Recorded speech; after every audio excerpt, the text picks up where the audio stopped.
Hi guys, I'm back. It's Claire, aka It's Called Etiquette Darling, and blah blah blah blah. You know the drop. Anyway, so what it appears to be a theme for my vlog, I'm here to talk to you about how you could be a slightly less irritating person. It's probably bad that lately that's all I've been able to think about vlog-wise, but you know, I'm trying not to examine that too closely. Anyway, this idea comes from years of working in retail, which is relatively thankless job if you've ever experienced it yourself, and it's led me to come to the conclusion that like a lot of people are just really shitty customers. And look, I know customer is always right. Believe me, I'm incredibly accommodating when I'm at work. I apologize, like that's what I'm being paid to do, which you know kind of is, but whatever. But there are like little things that I think some people don't get make a really big difference to someone's day when you do work in retail. So this is me, you know, gonna drop some truth on all of you people who've never had a retail job, or you know, hospitality as well, some of this applies.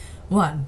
Correct change. I know you cannot always have correct change. We've all been there, we've all had to break a $50 note with something that really doesn't require using $50 to like buy it with. But like, let me paint your picture. You've been working for a couple of hours. It's pretty busy. Like you've been serving solidly for like maybe we'll give it like an hour. Because of that, you're running out of change. Maybe there's a line running through the store and you can't go and grab more change because you're too busy seeing to these customers. You finish serving one customer, another one walks up to the counter, hands you a $50 note, a Kit Kat, and then just says nothing. And look, you know what? Like I said, coins don't grow on trees. I can get that sometimes you do not have correct change, but it literally takes 5 seconds to say the sentence, "Oh, I'm really sorry, I don't have any smaller change than this." You know, you don't even have to be sorry. And it's not even like just big things like $50 notes or anything. It's like taking 5 seconds to search through your wallet, grab 50 cents, make their day go a little bit faster. They don't have to find as much change for you, and you don't have to get as much shrapnel in your wallet. No one loses if you do things like this.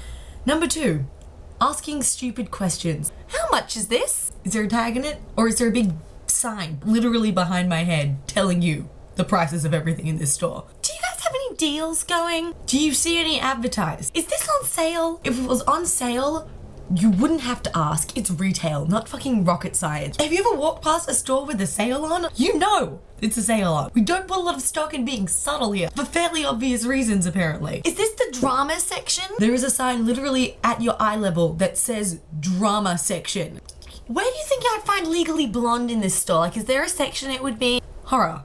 What do you think? Can you reorganize the store because there's one little thing in it that I don't like? No, but mostly I don't want to. These are all questions I get asked on a semi-regular basis. And I mean, answering them is part of my job. I understand that. But like, it would save a lot of time if every time you want to ask somebody working a retail job a question, just think laterally through all of the things that you're gonna ask, cast your gaze around the store and see if there is an answer there. Because like 95% of the time, there is. Number 3, getting mad at employees about things that they have no control over. I shouldn't have to explain this, you guys. The 15-year-old behind the counter who's working part-time literally has no say in anything. The person behind the counter is given a script that they have to work off to serve you. And like, I'm sure it's very frustrating that there's an FPOS limit, but like the person behind the counter, unless they have a little manager badge, cannot do shit. We literally cannot do shit. And if you get angry at that person, all you're doing is yelling at a person who's trying to do their job. And that makes you a dick. 4, closing times. No one likes the 10-minute till close browser. If you're going into a store and you know they're closing in the next 5 to 10 minutes, you go in, grab whatever it is you want to buy,